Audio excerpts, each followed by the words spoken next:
পরিবারে জন্মেছি। ছোটোবেলায় আমার পুজোর বাজার হতো, পুজোর একদিন আগে বা দুদিন আগে পুজোর বাজার, তখন মনে হতো অন্যদের হয়ে যায়। এই জন্য মনে হতো যে কোনো উৎসবে আমরা ছোটোবেলায় নতুন কাপড় আসলে গন্ধ, নতুন কাপড়ের গন্ধ। এই বাচ্চাদের কাছে ঈদ বলুন আর দুর্গা পুজো বলুন, চলো হাত ধরি, আমরা মঞ্চে তুলে বাচ্চাদের নাম ধরে ধরে দিয়ে অপমান করি না। বাচ্চাদেরকে নিয়ে দোকানে গিয়ে তার চয়েসফুল জিনিস সে কিনবে, তার নিজের টাকা রাখবে। এটা দুটো কাজ হয়। আমার লোকাল দোকানদারদেরও সেল হয়। তারা লোকাল দোকানদার বছরে একবার ব্যবসা করে, সবাই নারায়ণপুর বাসিন্দা। তারা তাদের একটা সেল হয়। 2 নম্বর হচ্ছে তার বাচ্চাগুলো নিজের চয়েস মতো করে জিনিস কিনতে পারে। আমি মনে করি এই বৃহত্তর পরিবারের মানুষ আমার যেমন বাড়ি টাকা নাচ দেয়, তার জন্য যেমন সব কিছু আমরা কিনি, এই বাচ্চাগুলো আমার নাচ দিয়ে রাখবে, তাদের জন্য সেই ভালোবাসা বা ইত্যাদি মানে ইত্যাদি এইসব তোমার এক কবি বলেছিলেন যে এই শিশুকে এই বাসযোগ্য করে যাবো আমি নবজাতকের কাছে, এটা আমাদের অঙ্গীকার। এটাই ব্যাপারগুলো থাকে। যে কোনো উৎসবে শিশুরাই হচ্ছে সিম্বলে। শিশুদের মনে হাসি না থাকলে উৎসব কখনো মনে হয় না।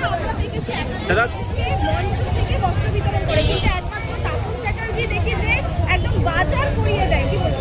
আমি বাজার অনেক বছর ধরে আমি করছি, যখন ডেপুটি মেয়র মধ্যে করছি, আগে বাড়ি বাড়ি গিয়ে বস্ত্র দিতাম।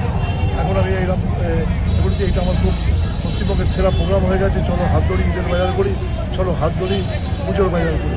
পুরো ক্ষেত্রে আমরা খুব ভালোভাবে বিষয় সারাপে আমাদের নিজেদেরও খুব ভালো লাগে এই দিনটা বাচ্চাদের সঙ্গে বাজার করতে। আমি তো নিজে করতে বাজারে কী জিনিস তার দামই জানি না, সংসারই মানুষ না। এইটার জন্য আমরা কিন্তু সবাই দোকানে আছি। দাদা, বিধায়ক তাপস চ্যাটার্জি জায়গা করে দিয়েছে কাজের উপরে, আর কয়েক ঘন্টা পরে হয়তো নির্বাচনের দিন ঘোষণা হবে এবং 2-1 দিনের মধ্যে প্রার্থী তালিকা ঘোষণা হবে। এইটা প্রার্থী তালিকা দলের ব্যাপার, বিষয়টা ব্যাপার আমাদের তো দল যে দায়িত্ব দিয়ে দায়িত্বটা আমরা পালন করার চেষ্টা করি, মানে চেষ্টা করেছি।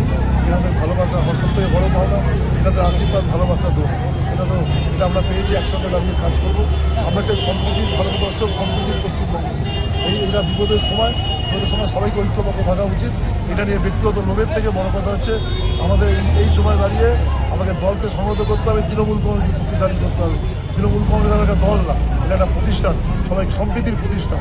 এটা নিয়ে এইটা সাম্প্রদায়িকতাকে নিয়ে কোনো রাজনীতি আমরা করতে পারি এই বাংলায় লড়াইটা। আপনি বহু কাজ করেছেন, যেমন বিসর্জন ঘাট এবং ইলেকট্রিক চুল্লি, ঠিক এই যে দুটো কাজ এবং আরও বহু কাজ আপনি করেছেন। এই কাজই কিন্তু প্রমাণ করছে তাপস চ্যাটার্জি কী ব্যক্তি, রাজনৈতিক তার পরিচয়। আপনারা বলবেন, বিষয়গুলো বলবেন। আমি মমতা ব্যানার্জির অনুপ্রেরণা, সবাইকার ভালোবাসায় কাজ করি। ছোটোবেলা থেকে কাজ করতে জীবনে দরিদ্রময় জীবন, সেখান থেকে শিক্ষা গ্রহণ করেছি। দরিদ্র মানুষই হচ্ছে মানুষের কাজ করতে। দাদা, আমরা দেখলাম কালকে নরেন্দ্র মোদী আসলো, বললো যে তারা যদি সরকার গঠন করে মহিলারা পশ্চিমবঙ্গে সুরক্ষিত থাকবে, কিন্তু সেখানেই আমরা দেখছি মহিলা মন্ত্রীর বাড়িতে হামলা। কিভাবে দেখছেন বিষয়টা? এটা যদি উত্তরপ্রদেশে মহিলারা সুরক্ষিত, উত্তরপ্রদেশ তারাবির আমার উত্তরপ্রদেশে মহিলারা সব থেকে বেশি নির্যাতিত। এটা কেন্দ্রীয় সরকার তার রিপোর্টে বলেছে পার্লামেন্টে, সব থেকে বেশি নারী নির্যাতন উত্তরপ্রদেশে হয়, দিল্লিতে হয়, দিল্লির উপখণ্ডে দাঁড়িয়ে হয়, সুতরাং নারী নির্যাতনটা একটা বিষয়, তার জন্য সবাইকে লড়াই করতে হবে। সেটাকে বিজ্ঞাপন দেওয়া হবে, সেটাকে ছোটো বড়ো করা, এটা এরকম সভ্য সমাজের কাজ।